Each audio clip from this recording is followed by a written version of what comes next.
Hello, everybody. Welcome back to StraightA. Dawson here. I like veggie straws. I'm true. I'm Trathan. That's Ben, by the way. He has a mower going on in the background. He's struggling through it. And we're back with our going into week 3 power rankings this week. I created it all, put it together. Boys are still here. We're enjoying some football. Last week was kind of devastating in multiple different ways, multiple different performances, multiple different injuries. So this is going to be kind of interesting going to this week. But actually, in my opinion, not many things have changed around the league in terms of the power rankings among teams. So we'll see what the boys think. Go ahead and get it on screen here. Let's see. Boom. Here we go. Oh, nope, it's not gonna do that because apparently I got pulled up there. Then I can do this. Perfect. Look at that. This is professionalism right here. Going live. Boom. That is the week 3 power rankings. Not much has changed in terms of movements, but there's a few swaps, a little bit, a few jumps. So, any initial thoughts going into week 3? I disagree entirely. Entirely. No, I think I only have a few things that are different. Fair, fair. And this time we're gonna go column by column. I feel like that's better a little bit than going 4 by 4. That felt a little not the flow didn't really go well, but we'll go for it. But any initial thoughts about anything you just stood out to you? Looking at the very first column, I don't think it's very fair for the Titans to have only jumped 2 spots for beating a supposed top 10 team. Especially I agree. for some. I also don't think it's fair that someone's ranked in the top 10 that is 0 and 2. Okay. Mm-hmm. All right. Some thoughts there. Okay. I don't know how the Chiefs stayed in the top 4. That's That's valid. I debated a lot with the Chiefs, and we'll get to that a little bit more. But that's fair. It's a fair point. True. I dropped the Commanders down to 25, actually. Good God. So you jump. You jump people a lot more than I do. I'm someone who likes consistency of they'll drop a little Yeah, bit, they'll move up a little bit. if you're a team who's gonna play a close game and you have a huge difference on my power rankings and the game's close, you're dropping down closer to that team. You can't You just didn't do that show up though. for me. So with the 49, okay, what about the Why 49ers can't and I? Rams? It's my power What rankings. about the 49ers and Rams Huh? then? The 49ers were, 30 to 23 against the Rams. Really 30 to 20, honestly, but why aren't we putting the 49ers in fucking 17? Well, I will die on this hill. I dropped them down a little bit. Okay, what about the fucking over under on the record is 0 and 4.5. Over under 0 and 4.5 before Dawson finally takes the Bengals out of the top 15. Yeah, no, yeah, yeah. No. I'm going over because they don't deserve to be out of the top 15. top 15 you said. I thought So you said you're top 10. saying it I'm would going take over an 'cause easy Dawson's- 0-5 record to put them out of the top 15. Oh, that's what you meant. I'd say 0 and 4. So no, I'd take the under. Yeah, I only have the Bengals at 11. Like they're not a top 10 team to me, but they're still up there. Well, there's actually some interesting conversation. So, this is probably the longest I spent contemplating 2 different spots, kind of 2 different areas, 3 different areas, honestly. And we'll go and just kind of take it on one by one, but we'll go start with the right column all the way. Houston Texans still at 32. Arizona Cardinals going up 30 or still at 31. Bears, Colts all staying the same. There's not really much explanation needed. I feel like none of them performed well enough to move up. The Colts, technically could have moved up, I guess, but I felt like I still got to be more reserved, especially with that injury. Then you got the Broncos, who went down 1 spot from 27 to 28. The Raiders, who went down from 26 to 27. Titans, who went up 28 to 26. And then the Panthers dropped down 1 spot. This whole right column, again, I know the Tennessee Titans did beat the Chargers. And honestly, you're right, Ben. It's a very valid point that they did beat a supposed top 10 team and only went up 2 spots. And honestly, I think it's more of a detriment to the Chargers than it is the Titans' benefit. I'll be honest with you. But obviously, my list doesn't reflect that accordingly, and this is kind of my justification behind it. The Chargers have to figure some stuff out real quick, and I don't think I'm worried about them just yet because I think they've looked good but they also looked really bad. And especially in that Tennessee Titans game, there's a lot to like, but there's near the end a lot to hate. And the Tennessee Titans did look good. Tannehill looked a little bit better this week. The defense played well, but I'm not just going to jump them up because I think, again, they played well against a good team, and they beat them. I'm not going to jump them up 5 spots for beating a team that are better than them all the time. Maybe it's worth it if it's a top 5 team to me, maybe, but every team's an NFL team at the end of the day. And I think Tennessee Titans did look fine, but I don't think they looked enough to really jump the Panthers, who are kind of in their own, kind of in a tier above. I think 26-32 kind of are in a tier, or 29-32 are in a tier, and then 26-28 are kind of in their own little bubble, and then the Panthers are kind of in that range to me. That's how I kind of believe. I think there's a lot to love from the Panthers. I think there's a lot to love. I think there's a lot to hate, and I think they're a team that will drop more and more as time goes on, but it's not going to just drop immediately. While I think Tennessee Titans have a lot of improvements to make that they have to do consistently. Obviously, we saw week 1, not a very consistent game there. Week 2, bit better, but again, it's only 1 week. So, kind of my thoughts there. And Raiders and Broncos dropping down. The Broncos, again, I'll die on the hill that they have looked good both weeks. They just cannot finish it. I don't know what's going on there. It's something behind the scenes, whatever. The Raiders got destroyed by the Bills, a good team, but again, the Raiders didn't look very well that whole game either. So that's kind of my logic process. I feel like there's a bunch of different little tier bubbles that's preventing teams from going down too much or going up too much. And I think Tennessee Titans are suffering from that, in my opinion. I agree. It's only week 2, so there's not much. I mean, like, you have teams like the Bengals that just haven't caught on yet. Burrow's still working off that calf injury.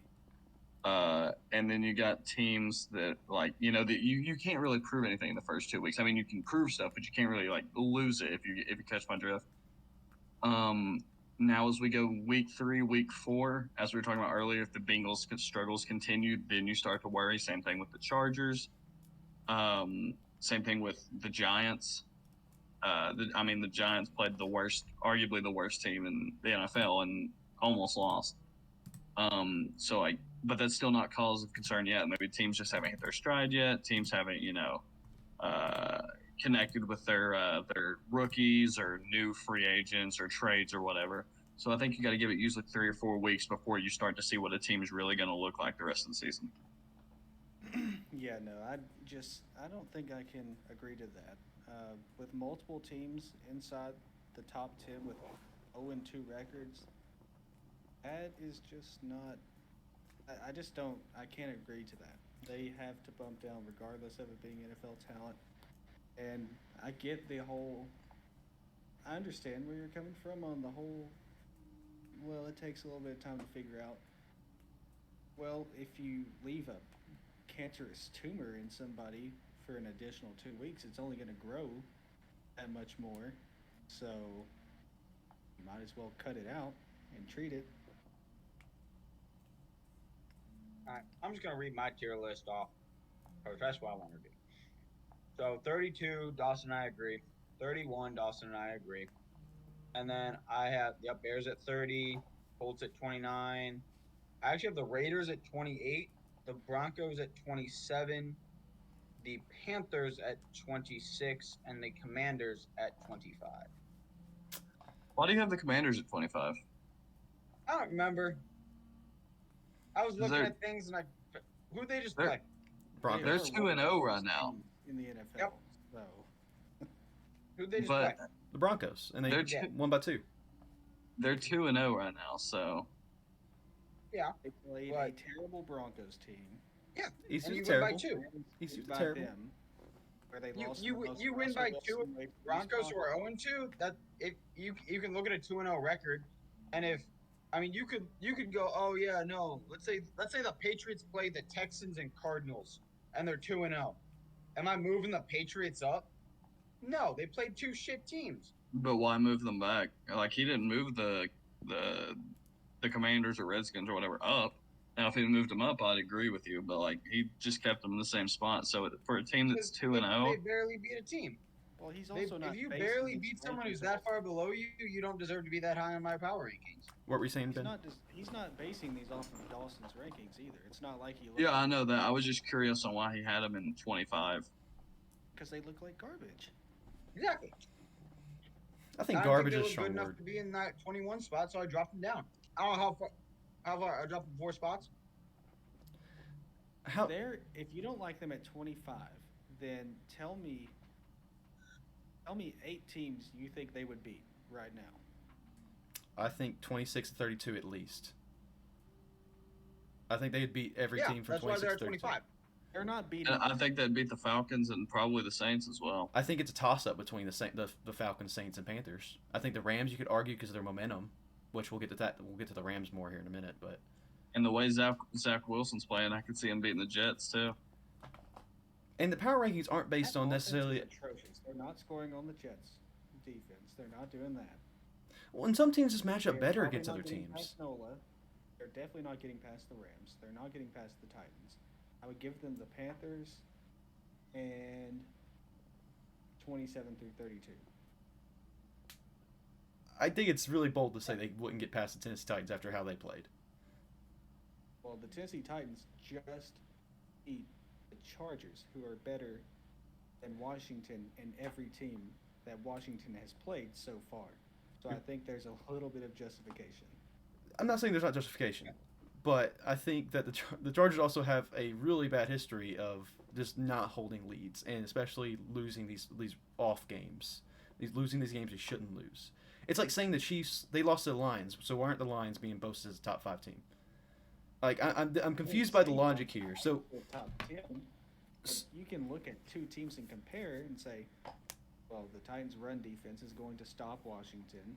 Their focal point of their offense at this very moment is Brian Robinson in the run game because Sam Howell has not adjusted completely to the NFL. So they're probably not scoring on them. Their defense let Russell Wilson and the Broncos put up 30 plus, and they also let the Cardinals put up, I think it was about 20 plus. did you watch the Commanders Broncos game? Yes. Did you actually? Because they both looked good. They just didn't translate to stats. Broncos are the best looking 0-2 team to me. Now, granted, I'm a Broncos fan, so take that as you will. But like, Russell Wilson looks like gold. The run game can't get anything going. The defense has been struggling this last 2 games, but it's been performing. The Commanders have been just doing well too. Which I'm actually going to put up the stats here for Sam Howell this last week. It Go might Chiefs. honestly be a case where they play to their opponent too, because I know that happens with some teams. Like I know it was big with Tennessee a couple years ago. Like when they played a good team, they'd play fantastic. They might not necessarily win, but they'd play good. And then when they played a bad team, they'd struggle a whole lot. And it might be the case with Washington. That's why I said earlier. I'll go back to my earlier statement. Where you just really, I think the reason he hasn't had so many big movements is because it's week 2. Like we just got through week 2, and you can't really solidify that a team is going to be good or bad yet. Washington has a chance to put that theory to the test this weekend. Yeah. Oh, I agree. They do. I think every team. 100%. I think every team on here can completely change depending on this. I think it's like that for every week. It's the NFL. It's the best talent in the world. So any week, anybody can beat anybody. I was talking about the playing to their opponent theory because they're playing. Oh yeah. Oh yeah. I guess the way I see it is, as far as power rankings, if you are a powerhouse team, you should play like a powerhouse team regardless of who you are playing. If Bama's getting their shit rocked right now, but if Bama walked in 2 years ago and played UTM and UTM put up enough points and it was a close game, are you looking at Bama as number 1? Yeah, No, but you're if they talking go up about against college. Vanderbilt. You're talking about college where the skill level is drastically widened. You're talking about an FCS team versus an FBS team. This is the NFL. Everybody has the best talent to play football currently. That Okay, means so it's going to be a lot closer of a competition. I hear you there. What about who's ranked 25 in the NCAA right now? I can't even think of it, so I don't pay attention that much. I think we're escaping. FBS rank. I think we're escaping the initial point of the power rankings, where if you did power rankings based on standings all the time, or at least highly influenced by standings, you're basically just going to have the standings, and I don't believe standings have the whole story. Like I think it's ridiculous to say Right. that the Saints I are can 2 agree and with 0. I saw ESPN's power ranking. I believe the Saints are top 10 in their ranking because they're 2 and 0, and they're looking not. I don't think they're looking very good, but apparently they think they're looking really good. So how does that make sense? The Saints are 2 and 0 but they look pretty bad. They look like a pretty bad 2-0 team. They played mostly divisional opponents. I think it's the Falcons and Panthers, so people who aren't rated very highly, and won, versus someone who is 0-2 but have had tougher games. I think the Bengals having tougher games with the Browns and Ravens, who are just naturally better teams, who are divisional opponents in a stronger division. Why should you punish the Bengals by saying, oh, they're actually like a 20th ranked team and the Saints should be top 10 or something? That just seems, I don't get that logic there. It's the Bengals look good before the season. We trust that. We trust there's not much change there, and that as the team that performs in the season, you rank them lower and lower. So if the Bengals did go, 3 losses in a row, yeah, they'll probably get jumped by 9, 10, 11 at least, if not 12 and 13. But Honestly, the Bengals, other than Joe Burrow, who's still nursing that calf injury, didn't necessarily look bad against the Ravens. Thank you. That's also a great point. Now, they did struggle a lot against the Browns, and that's also contributed to Joe Burrow, like Week 2 is. But as far as, their defense goes, I mean, it's here and there. Like, one drive, they'll do fantastic. The next, they'll, let up a big play. But I honestly don't think the Bengals are looking that bad. And if Joe Burrow can just kill that calf injury and get back into it, I do still see them as a top 5, top 4 team. I think that there's a happy medium between these power rankings and ESPN's. Where ESPN will shoot a team 5 to 7 spots. They will do that. This right here, the maximum you're going to move them is 5, and that's only if the Texans were to beat San Fran by 30 points. I think as the season goes along, teams will move further and further because we'll start to see the true identity of teams. At least as far as our power, Dawson's power rankings go. I guess my original analogy was off because, like you said, Gerb, it's 2 different levels. But looking now, if Florida played Georgia this coming weekend, right? And Florida lost to Georgia by 2 points. Are you going to keep Georgia at number 1 just because they're Georgia and they may have played down to their opponent? Or are you going to bump Florida up and drop Georgia down some because Florida just proved they could go in and compete against a great team? I still think that's a This is our power rankings. I still think that's a completely different. Just because it's college and they're both SEC teams. They're both but one's an SEC team that has won the national championship back-to-back years and has one of the best recruiting classes in the nation, whereas another is a SEC team that hasn't had a winning record in 3 years and doesn't have a top 25 recruiting class. I think that's Shu's point. Is that what would you think? That's my point. That's exactly my point. It's a team that you're looking at as almost a nobody competing with a team that's way up there who's one of the best, and then all of a sudden it's a great game. You're not going to leave Florida down there just because, they're still nothing. They just proved they were something. No, Georgia just proved they couldn't stand up. If they lose, that's how. Yeah, you would drop Florida, but I think he's saying that Georgia would drop too. And honestly, I know this is supposed to be this week. I know that's supposed to be, that's what I was about to say. I know this is supposed to be NFL, but as far as college goes, Georgia doesn't look good. They're struggling heavily, and I honestly don't think they should be number 1. I mean, if we're talking about college, nobody looks good this year. There's not a standout That's team true. that looks very head and shoulders above anybody else. All the big teams, the top 25 teams, even though it's worth 3-4 weeks in, have all had a game where they've struggled against a nobody team or a mediocre team. I think they're kind of getting the conversation back on track a little bit, and I'm going to kind of advance it going into that 3rd column now. I think this conversation actually does really well with a topic I actually wanted to bring up was the Saints versus Rams. Now, obviously, from the tone of everything, it seems like most people will probably say the Rams should be above the Saints, which, whatever, that's a whole other conversation. But the Saints-Rams was actually one of the hardest decisions I made besides the Bengals, and we'll get to that later too. The Rams are a team that's looking really good. I think they won the first game pretty handily against Seahawks. And then they competed against the top-ranked team, in my opinion, of the 49ers and looked good doing it. Even though it was technically supposed to be 2 scores because the field goal I really don't count in my mind. But, basically a 1-score game, essentially. They looked really good against a performing team. The Saints have won 2 close games against teams of the similar caliber and have won. But the Rams haven't done that. So the Rams are 1-1. The Saints are 2-0. And so I thought to myself, and also note, the Saints were originally spot number 21. The Rams were originally spot 26, I believe, or something, 27. In those 2 weeks, Saints have performed and have won the games. They've gotten the job done. At the end of the day, that does what matters. Like whether it's 2017, 2019, whatever, 20 to nothing, they won the game. The Rams didn't do that against the 49ers. So do you reward a team that got the job done and teams they probably should get the job done, or do you reward the Rams for performing really good against a division rival who's also one of the best teams in the whole league more? Because I kept the Rams below the Saints for that very reason of the Saints are 2-0 and they gotten the job done. The Rams are still 1-1. Even if it's against one of the best teams, they're still 1-1. And I think you got to be a little bit more reserved about them because they're high momentum right now. But when does that get stopped? Is that ever going to get stopped? And I want to see more before I advance them further and further up. So even though go ahead. Sorry. No, I was going to say I understand if you already put the Rams above the Saints. I get that, but kind of put that argument in mindset too. What do you value more? No, now you say that, I completely agree, and that's like I said. I think it'll be week 3 or week 4 before we see how a team like there's the Rams could have just got lucky against the 49ers. It could have been one of those division matchups. They really wanted it.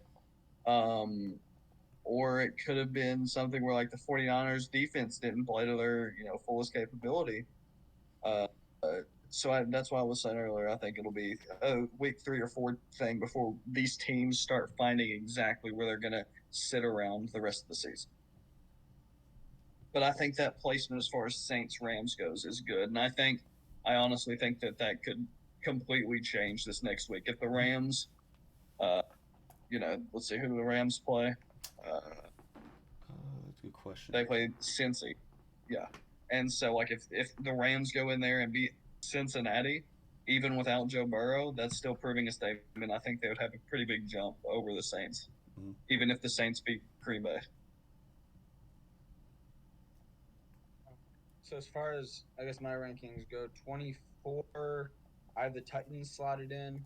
Then it goes to the Saints, then the Rams, then the Falcons, then the Browns at 20, Jets at 19, Packers at 18, and Giants at 17. So other than that Giants pick, we don't fully disagree. And, you got to keep in mind, too, we're all going to have slightly different 1 or 2 spots. I'm okay conceding 1 or 2 spots at a time. So that's actually fairly similar so far to our list together.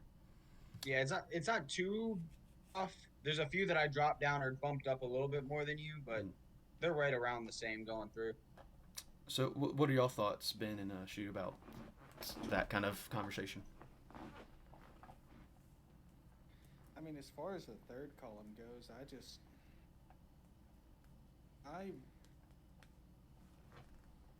I have a comment about one of these teams already over here, but I'm going to wait till we get over into the second column.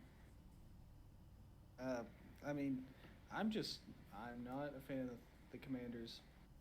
I don't think they're a very good team. I could probably see the Falcons going up a little higher. Saints are about right where they're at, and I would probably push the Rams a little bit higher. As far as this column goes, I would say this is one of the more stable columns that's going to have movement. I mean, obviously the last one's going to be the most stable because you have 4 of the bottom 4 are just terrible. But the third column's going to have a bit more movement. You're not expecting them to go in and lose every game. So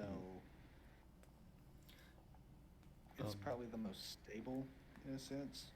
Fair. Just in terms of just quick thoughts about all of them real quick. The Rams, of course, like I said, they have momentum going the side, so +1. The Saints and Falcons, I think they perform very similarly. I give the Falcons a slightly bigger edge because I like their defense better. They play more consistently, it seems like, against better-ish teams. The Commanders, say what you will, I think Sam Howell looked fine last game. He got 299 yards for 2 touchdowns. The defense isn't awful. The O-line could use some work. Obviously, I want to see Sam Howell get better, get more consistent, I guess, because he does look nervous in that pocket. I'll give him that. But I don't think the Commanders look awful. I guess there's two games. There are two games they should win, so you really shouldn't look at them like, oh, they're performing really well, because they should win against the Cardinals, which they almost didn't. They should win against the Broncos, because even though they almost didn't, they still got the job done. That's kind of how I look at it. And maybe you could rank them a little bit lower. I could see them being near the bottom of the third tier, but I'm okay where they are. Jets -2. So actually, they're ranked back to where they were when I originally had them on the list. They played the Cowboys. They got handled by the Cowboys, but at the same time, it's the Cowboys. The defense just absolutely destroyed them. But the Jets' defense actually held up decently well for at least a little bit. So -2, I feel like, was a more reserved number for that. Plus, I think there's a gap between 20 and 21 a little bit. The Browns and Steelers both moving up a spot. Even though the Browns technically lost, I think they looked good in losing, if that made sense. It was a good game between the Steelers and Browns. Obviously, it was an unfortunate game. Prayers go up to Nick Chubb. So hopefully he recovers well. It was actually a more brutal kind of game between those two teams. They actually put on a big defensive game, especially. Offensively, neither one looked very impressive, but I think they both impressed enough to go over the Jets. Then we're going to kind of move into the second column now with the Packers going down one. Of course, losing a close game like that, it's going to happen. I don't think they should get punished that much, but I think the Patriots deserve going up one. They competed well against the Eagles. I mean, they put up a dang good fight, so I think they deserve a +1 even in loss. The Seahawks and Lions, I'll kind of comment real quick. Their game just kind of kept my opinions of them the same, if that made sense. I think I'm a little disappointed in the Lions, and obviously I'm a little bit more hyped about the Seahawks because they looked a lot better. But nothing that really made me want to jump them or move them between the teams that are kind of initially around them. So they're kind of stable where they are. The Giants -1. I mean, I really wanted to put them below, even further down, but they won at the end of the day, and they looked really good in the second half. So they looked awful in the first half. They looked really good in the second half. I kind of just averaged it out and said, okay, well, we'll put the Bucs above them because the Bucs are more consistent. The Bucs again moved up one now because they are a really consistent, decent team. We'll see how they do against their real matchup. I believe they're the Eagles, right, this week. Yeah. So good luck to them this week. The Chargers. So I know, of course, again, they lost against Tennessee Titans. It's something with their coaching staff. Again, I think that 11 spot has a gap between them and the Lions right now. And I think I would have maybe considered a team going above the Chargers, but also kind of look at that 11 through 15 area. Nobody really did a whole lot good for me to say they deserve to jump over the Chargers. Lions lost, and they looked fine, I guess. The Bucs look consistent, but they really the consistency better than the Chargers. The Giants looked more bad than good anyway, so you jump them over the Chargers. Seahawks looks good, but I don't think they deserve to jump up 4 spots for that. So I kind of only punished them a little bit because the Vikings were the only other team I could really kind of reward. And I can't even remember exactly who the Vikings play again this last week. Does anybody remember? It was the Eagles. The Eagles. That's right. And I remember that game. Yeah, it's the Thursday night game. And the Vikings looked really good near the end, especially. They feel like they were getting something going. So, but at that point, the 10 and 9 spot also have a big gap. So it's kind of weird where some teams are going up and some teams are going down, but there's also some like bubbles in between and momentum carrying people forward and backward. So say that what you will. The Dolphins also look good facing off against the Patriots are Patriots this week, right? I can't remember. Jets? Week 1. What is it? Dolphins played the Who are you Chargers talking first. Dolphins played the Chargers the first week, and then they played the Patriots this week. Correct? They played the Patriots last week. Gotcha. Wait, last week. This Yeah, week. the Dolphins are the Patriots. The Patriots are the Jets this coming week. Gotcha. Who did Yeah. the Eagles play? Oh, Eagles play Vikings. Okay, never mind. Week 1 and week 2 are already getting scrambled. Speaking of that, did you guys see what happened between that Patriots and Dolphins fan? Yep. Patriots fan Yeah, they got in died. a fight. Patriots fan That's ended up terrible. dying. Yep. That's ruined 2 lives in one punch right there. Bless up. Dolphins, I think they didn't do anything overly impressive for me to want to move them up, and we'll get to the Bengals here in a minute, but that's kind of my second column ranking and thought process. I don't understand why. I've listened to this thought process, and the main thing that I've seen after hearing this is why did the Jets drop worse for losing to a team that they were supposed to lose to than the Chargers choking a game away to a team that they were supposed to beat? So what would your solution be? Okay. I guess my answer to that would be the Chargers were at 10, or basically at 10. Drop below the Vikings. I think we can agree with that at least. Then you got the Lions, Bucks, the Giants, and Seahawks. None of them did good enough. I don't think did good enough to jump over the Chargers. I think they all kind of fell a little bit, or maybe if they didn't fall, they only jumped up a little bit. So I don't can't reward the Lions for their performance versus the Chargers, or sorry, not versus Chargers, but like compared to the Chargers. I can't reward the Bucks because I mean they've kind of had easier games so far. The Chargers have at least had tougher games. I mean, Tennessee Titans, I guess, like I said, it's a team they should have beat, but they obviously lost. The Giants, their performance, you can't really reward them for how bad they've looked the last couple of weeks. Seahawks, they looked bad for week 1. In week 2, they looked better, but not like a whole lot better. And then the Patriots, I think you're just stretching a little too far for a drop down policy. So, what team would you really drop the Chargers below unless you're going to drop them like 6 spots? Well, I mean, I'm also on the basis of I'm going to drop these teams that have went to 0-2.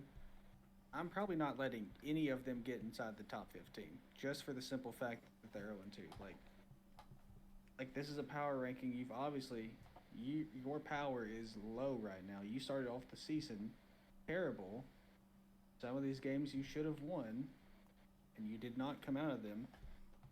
I don't see where their momentum would be higher than someone like the Bucks, who is 2-0. I get they had an easier game. But the Bucks also had their week 1 win against someone who's ranked 1 spot above the Chargers.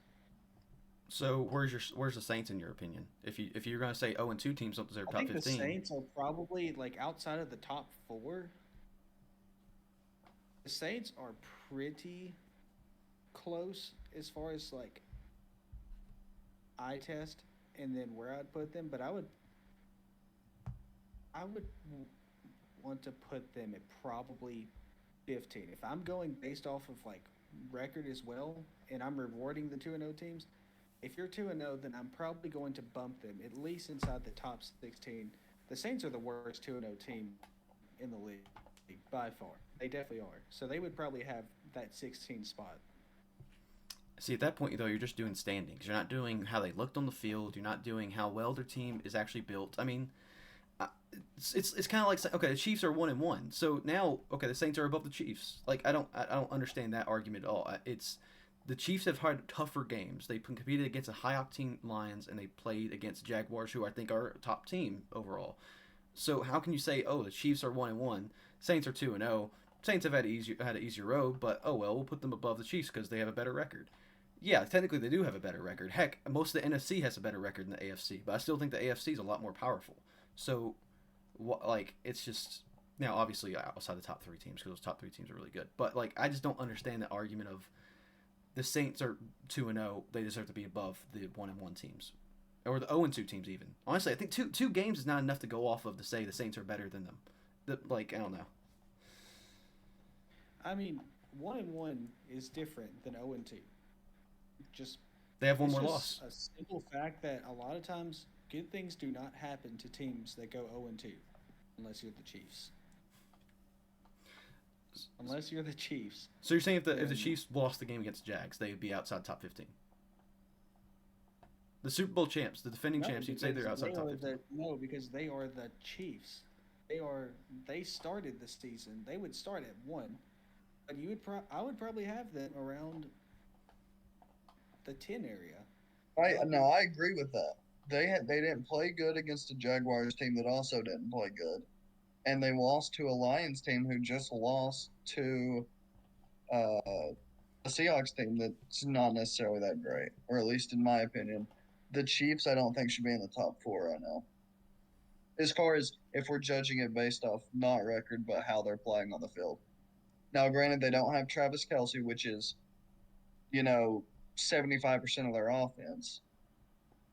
But, or did he play last week? He played last week. Oh, he did play. Well, never mind then. Because I think 10 or 9 should be technically, or at least that's where I'd put the Chiefs. See, if you put it in perspective, though, in 2 weeks you're dropping the Chiefs down 10 spots.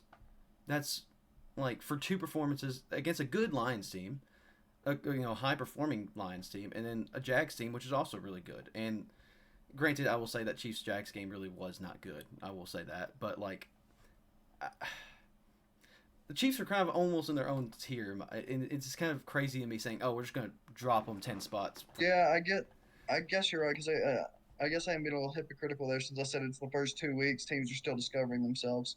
So now that I think about it, I wouldn't have them outside the top six just yet. But if they play bad next week or they lose next week and it's not a good game, then that's when I would start to worry if I was the Chiefs. But see, I'm not looking at it based off of that. I'm looking at it as I don't care about if you found your identity yet or not. It's about how you looked in these first 2 weeks compared to the other teams. And yeah, I would probably drop them pretty hard because their performance has not been good. It's just not been good. You've had your top three teams that have done very well. You have your Chiefs right here, who probably should be around that 9 to 10 range. I could honestly see the Chiefs and the Dolphins being flipped. As the Dolphins have looked like an unstoppable offense these first 2 weeks. Like I almost said, they were going to be first in the AFC, but everyone thought I was crazy. But this is the thing that is why I'm okay with moving a team 5 spots because if they do badly, okay, we'll bump them down 5 more spots. I'm not jumping them 5 and then dropping them 1 or something if they do badly. Like it's a power that is consistently flowing each week. I understand that. I get that perspective. I do understand where you are coming from because honestly, you could just every week just say, okay, this is in order how they look this week, 100%. What this power rankings is kind of doing is taking what the momentum was going until from last season, taking the rough placement of where they were because I took the standings from last year essentially just to do a good basis, show how they performed, show their expectations, and then kind of adjust it week by week. And yeah, I could first week just jump everybody up and down, and second week jump everybody up and down. But again, I think it's a more of a flow, like you said. But my flow is not just, I guess, jumping from one point to another. It's guiding them to that point. So if the Chiefs deserve to be in that 9 spot, I'm not going to just take them to that 9 spot. I'm going to take them down a couple spots while still giving them the benefit of the doubt. Because, I mean, what's a good example of a team that did really poorly week 1 and a lot better week 2? Seahawks are a good example of that. Seahawks. Yeah, like the Seahawks got punished last week, got -4. Honestly, I kind of regret doing -4 because they looked like they figured some stuff out. So now they feel out of place in my mind almost. They almost feel like they should be in that 12 to 13 range again. So by me punishing the Seahawks so hard, I ended up putting myself into a tricky situation. Go on, Sartre. I know it's been repetitive for me saying this, but like that's where I think like that's why you kind of got to weigh, not like kind of like weigh the first 2-3 weeks, and like because like you said, week 1 they really struggled.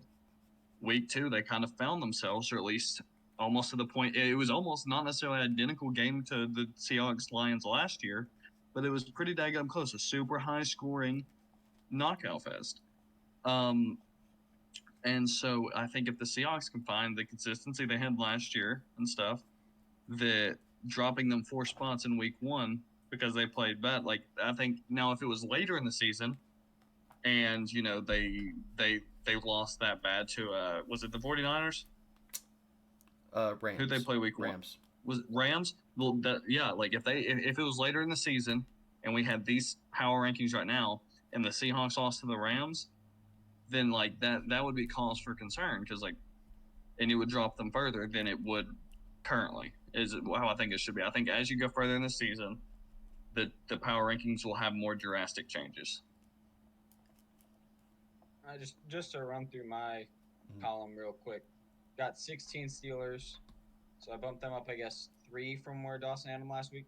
And then I got the Patriots because they competed. I mean, they lost again, but they competed again with a team that was higher up. Then I got the Vikings, so I dropped the Vikings down, well, yeah, 9, 10, 11, 12, 13, 14 to the 14 spot. So I actually dropped them down a little bit instead of going up. Then I got the Buccaneers at 13, Seahawks at 12, Lions at 11, Chargers at 10, and then I agreed with Dawson. Dolphins didn't move. I mean, they held off a team that was lower than them, but that doesn't mean you necessarily have to drop because Patriots did that to the Eagles too. Eagles are still pretty high up there, so left the Dolphins where they were. Like I said when we were doing our preseason rankings, I don't think the Patriots are a bad team. I just think they're screwed over by having such a good division. They do have a harder schedule too. I don't know how. A very hard schedule. Yeah, I do. Before going, It helped the Patriots that Aaron Rodgers went down. That's yes. Because when Rodgers went down, they had to drop a little bit. That also, I guess, came into play a little bit with the Browns for me back in that third row. Because Chubb goes down, how are they going to look without Chubb? So I don't think I moved them now. 17, 18, 19. Yeah, no, I have them back still at 20 because I'm not going to drop you just because you lose a guy like that because I don't know how you're going to look the next week. You know, and I'll now, actually, next week they could drop 5 spots on me because they just don't look good anymore. You know, I really appreciate the different outlooks we all have here, though, because I mean, I think Tracy and I are more like-minded, and I think maybe Shu and Ben kind of lean more like-minded too. Shu's kind of more middle ground than I guess agreeing with Ben, but I like this because Tracy has a slightly different viewpoint than me. Like he's more willing to probably jump in raise up teams as the season goes along. I'm probably still going to stay more consistent with my rankings and dropping them up and down. You got Shu, who's a little bit more willing to be in the Ben category of like jumping like the Vikings down for losing, even though they look good. You're more brutal about it, and Ben's more willing to say, "Hey, your record shows what your record shows," and just being blunt and to the point. I like that because all of our thought processes are kind of leading to similar lists. Like if you average them all together, it would be a very interesting kind of thought. But it's adding these conversations of like Ben's like, "What the hell are we doing with the Bengals? It's still at 8. They're looking not good. They're looking worse than the Bucks. Looking worse than the Lions." He's questioning the list rather than just kind of going with the flow. So I appreciate these conversations because it's really productive in showing how these teams are actually going to end up looking. So anyway, we'll kind of move on to the top 8, which the Bengals are the conversation of the top 8, I think, so I'll kind of save them for last. But 49ers, I think undisputed, still look number 1 team. Eagles, I think... Disagree? Interesting. Okay, we'll get to your list in a second, actually. 49ers and Eagles and Cowboys, I think, are the powerhouses right now. I think they all look good. Maybe Eagles look more consistent than the Cowboys, I think, is the only thing I can say is that their defense and offense look good. That's why they're still above the Cowboys. The Chiefs at number 4, like I said, I'm going to reward the fact that they are still the Chiefs, and that even though they haven't looked great, they've played against good teams, and they've gotten the job done at least once. And Patrick Mahomes is still throwing up for 300 yards. Most teams still are not doing that kind of stuff. So say what you will about the Chiefs, they have played more consistent, at least in the what's called the stats, than the Buffalo Bills, the Ravens to some extent, the Jags to some extent, and the Bengals. So they kind of are still in that category for me. Josh Allen and the Bills showed they brought back some swag back to their team after showing they beat the Raiders handily, so they deserve to spot up. With the Jags losing to the Chiefs and not looking good, I think it's one thing to be in that Chiefs-Jags game and win that Chiefs-Jags game. I don't think that game either team looked good. I think it's one thing to walk out the winner. I think it's one thing to walk out the loser. And I think the Jags definitely looked way worse because they ended up losing. So you got to reward that in a sense to the Chiefs. And then the Ravens, of course, looked really good. I'm actually getting a little bit more higher on the Ravens. If Lamar Jackson can kind of maybe increase his productivity, they could really be a strong contender. Jags, I think we saw a really good Jags team week 1. I think they just had an off week 2 against a really good team, and they deserved 2 spots down. Then you got the Bengals. Again, they are 0-2, and arguably I think they have Joe Burrow has sub 350 stats for yardage passes, or for passing yards. They looked a lot better this week against a harder team, but they still lost, and so they should still be punished to -1. But I just don't see them outside that top 8 category just yet. I think the Dolphins are high octane, very high octane team with a good defense. But it almost feels like it's unstable. When a team is so good and so explosive that it can almost explode in their face, and that's why I think they're such a bottom. That could be a low floor team because that could just blow up in their face eventually. And I think the Bengals are at least more consistent in overall performance. So that's my final thought process in that regard. I agree. I think the big test is going to be for the Bengals this week against a lower team. Now, the Browns, like we said, they're on the rise. Um, they're showing that they can be a good team as far as the AFC North goes. Uh, then then the Bengals played the Ravens, who aren't a bad team. They're doing a lot better than I honestly thought they would do. And they showed that against the Bengals, and that's without Burrow, and that was a close game. Now, if Burrow can get back to his winning ways, get clear of that injury, get that to stop bothering him, I really do think the Bengals could still be a top 4 team, even with the first 2 weeks being losses. And so I think it's good that you have them still in the top 8.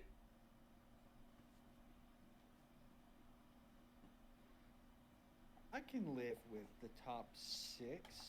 I can live with that. I would definitely probably. I definitely disagree with 7 and 8, but if I'm going to do it the closest I can to this list, then I'm probably going to slide Miami to 7, possibly Minnesota up to 8, and then have them drop a couple more. That way, it's a little bit more favorable to the teams that did well this week. So where would you have because I'm genuinely am curious of your kind of own thought process. Where would you have the Jags and Bengals kind of just eyeballing it? Obviously, you don't know in front of you. But... Eyeballing it. I mean, if I'm doing it according to this, I think, and I don't know why I said what I said about the Vikings. I don't know that I would actually. I don't think I would do that. I sure don't know why. I thought that I was bumping them up for some reason, but I would probably have them 8 and 9 respectively on this list, possibly 9 and 10 if I wanted to jump the Bucks for doing well, but I don't think I would. Like I said, closest to this list, I'd probably shift them back one more spot each. Mm-hmm. But normally you'd Just say to the give Bengals are Miami outside the top. validation. I gotcha. But Just to give Miami the foundation up there. gotcha.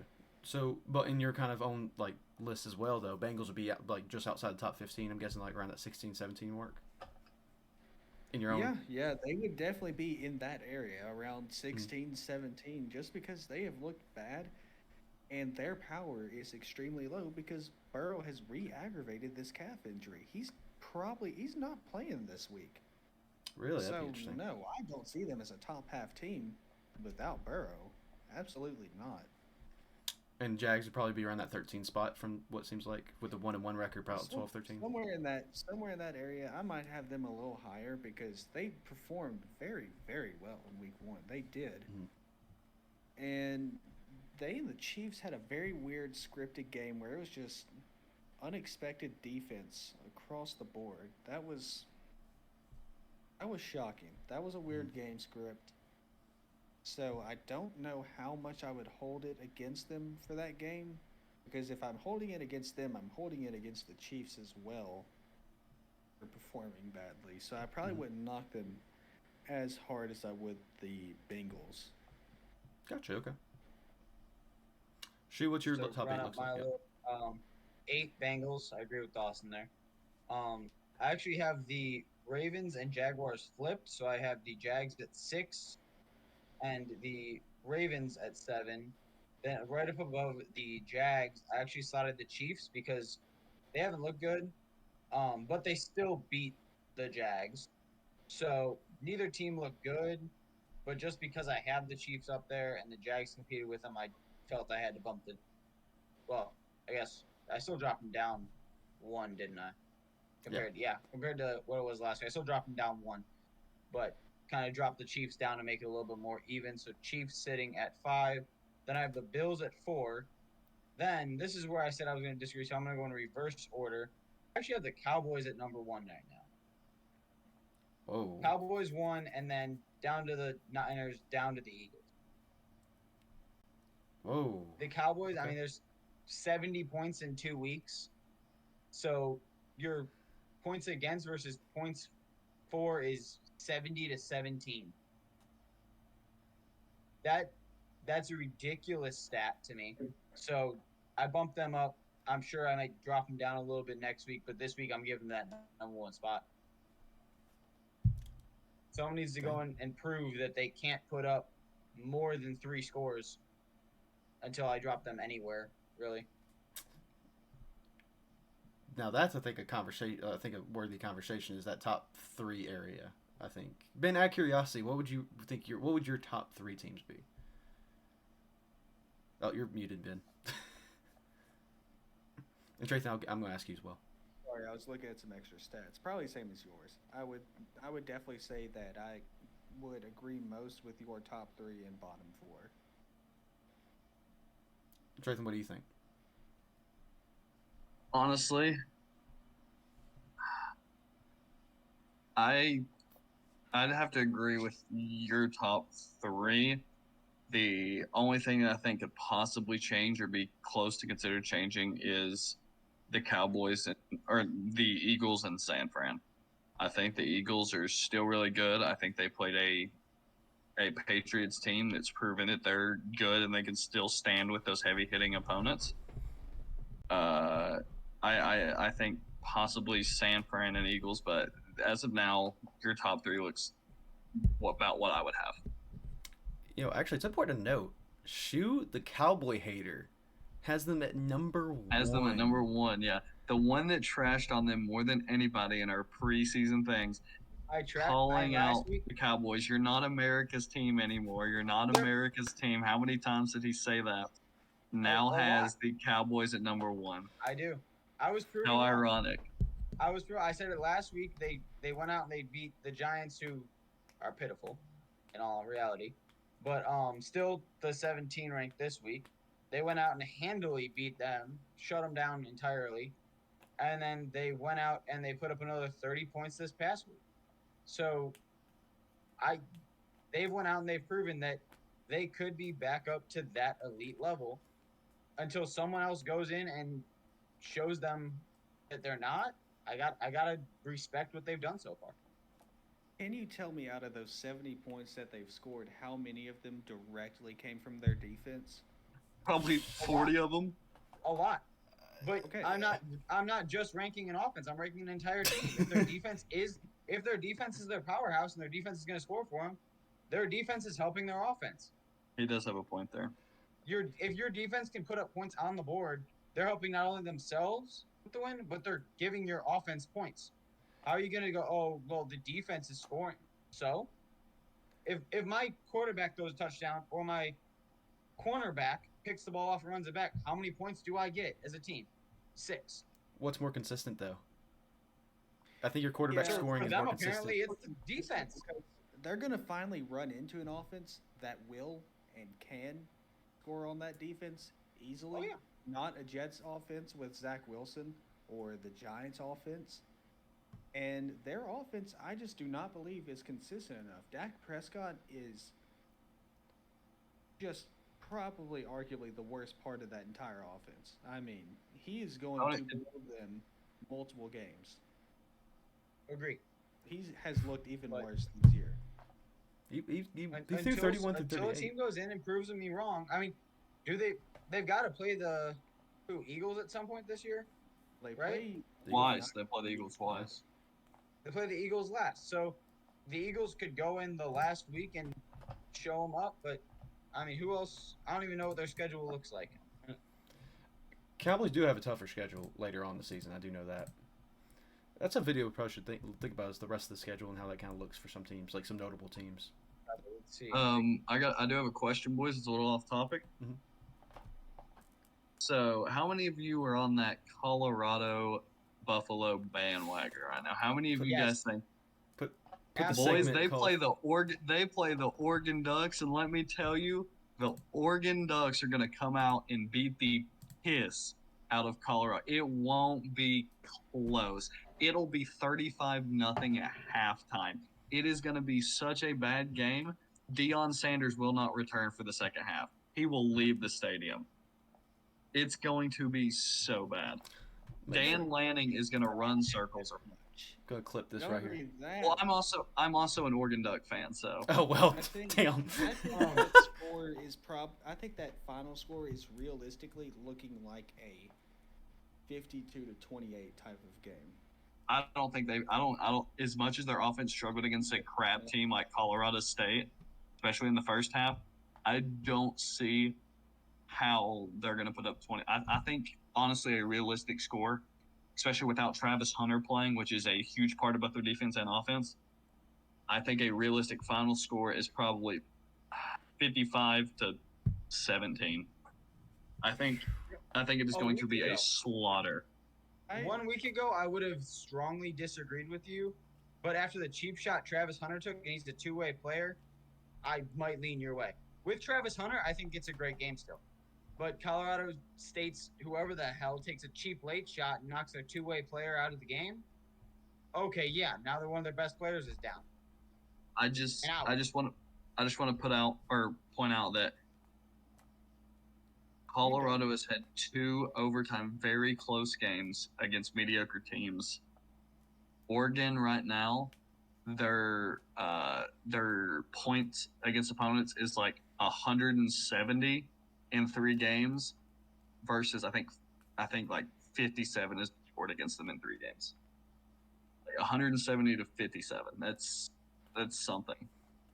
Versus a Colorado team that struggled against a terrible Colorado State team until the 4th quarter, and they struggled against a Texas Christian team that lost everybody last year.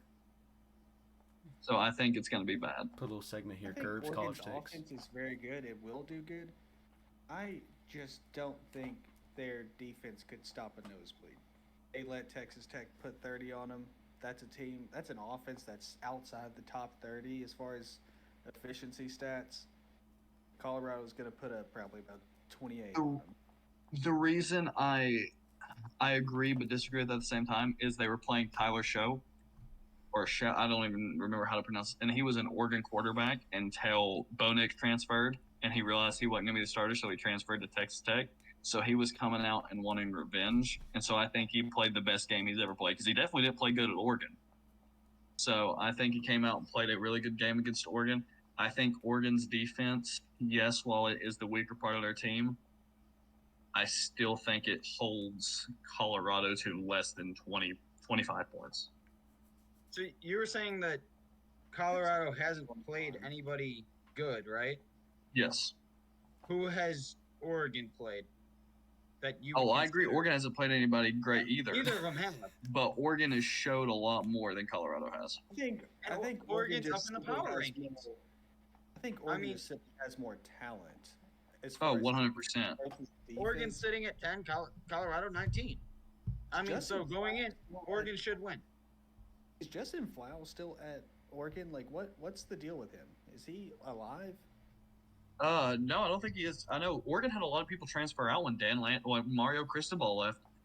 We had 2 good receivers leave. We had 1 good receiver leave that year who is related to Michael Pittman. It was Michael Pittman's brother.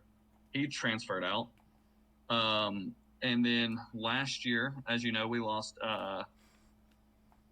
what is his name? The one that transferred to Tennessee, who was supposed to be this freak athlete, who's a wide receiver transferred to Tennessee. We've lost a lot of defenders, which I thought was interesting because Dan Lanning is a defensive coordinator. So I think in his 3rd and 4th year, he's really going to build up that defensive group on Oregon. So I think within 3 to 4 years, Oregon is going to be, I know it's a Pac-12 team, but the Pac-12 is looking mighty good this year. So I think Oregon will be something to look out for. Say, Oregon, I guess, is about to find a new conference. I can't remember where They're going to the Big Ten. Okay, they're going to the Big Ten. I know some are going to 10, some are going to 12. Washington, have, California, and Washington State. I think that go into the ACC. I think it's I think California's and I think it's Washington State are going to the ACC or something like that. I think USC, Washington, and Oregon are going to the Big 12 or the Big 10, and I think 3 or 4 other teams are going to the Big 12. So are you not a Tennessee fan? Because I thought you were a Tennessee. Tennessee. So no, I'm an Oregon fan. I've liked Oregon since I was in 6th grade. But but because Tennessee is my home team and I'm always going to Tennessee games, and Neyland Stadium is just something like Autzen Stadium's loud, but there's not 100,000 people wearing orange in Autzen Stadium. So it's just a surreal environment. And so I cheer for Tennessee. But now if Oregon and Tennessee played each other like they did in 2013, I'm cheering for Oregon. Yeah, I see what you're saying. Tennessee's a team you'll root for pretty much any other time if they're not playing Oregon. Yeah. All right, hot take. The transfer portal has ruined all of football. I don't think it's ruined it. I think it's NIL deals that have increased the transfer portal activity. No. I think NIL has ruined – it hasn't ruined college football, but I don't think it helped college football. I think it did more damage. Even up into the NFL in 5 years. Because all these – there's no loyalty anymore. Mm-hmm. You're going to have a guy who goes on a rookie deal, and then all of a sudden his rookie deal's up, and some other team's going to be like, oh, we can offer you an extra $1 million to come play for us. Okay, cool. Bye. And I think NIL deals also hurt. So like if you look like 4 or 5 years ago, and you have a team like UCF.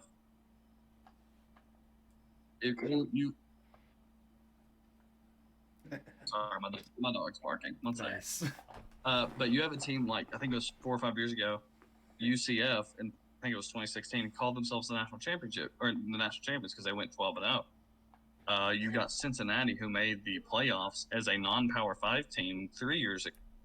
I think the NIL has ruined stuff like that because those small teams aren't going to get the same NIL deals as these big power teams are.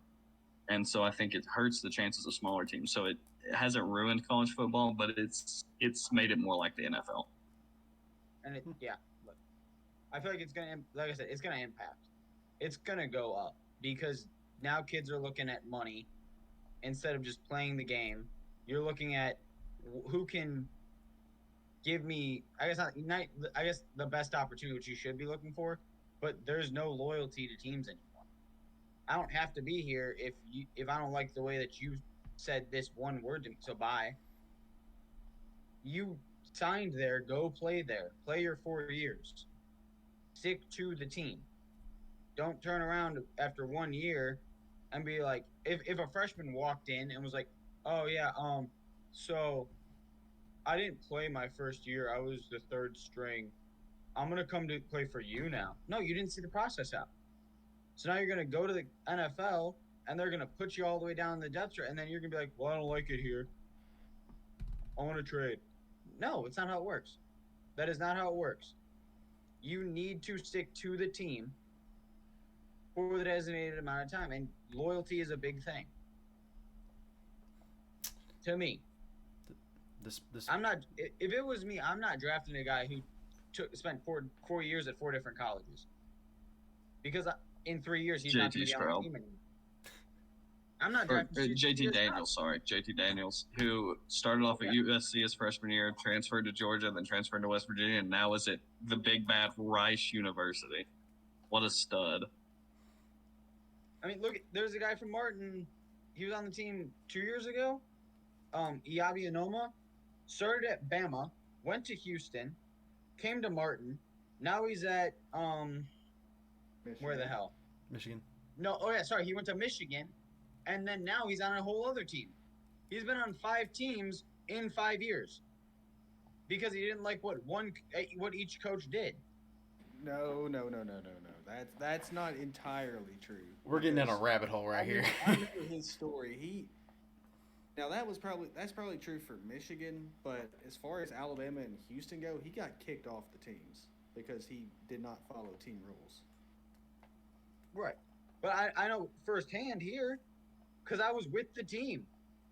He walked around here like it was an SEC school and demanded a bunch of things, and they wouldn't give it to him. So he left to Michigan, hurt himself because he couldn't play at that level. And then now he's at an even shadier school than here. Damn. What are you doing? Well, right. For the sake of this video. Let's get this shit. Yeah, for the sake of the end of this video, I don't know if this is gonna be a separate thing in itself or what, but thank you guys for watching all this hullabaloo from our rankings. Let's have another video tonight. Dude, this honestly could be a whole nother segment, honestly, it seems like. Appreciate you guys for watching. If this is still in the Power Rankings video, leave what you think down below. What's your top 5 teams? What's your top 3 teams even? And do you agree with these college football takes? Lots of thoughts being processed here, honestly. Thank you guys for watching. StraightA Dawson, out.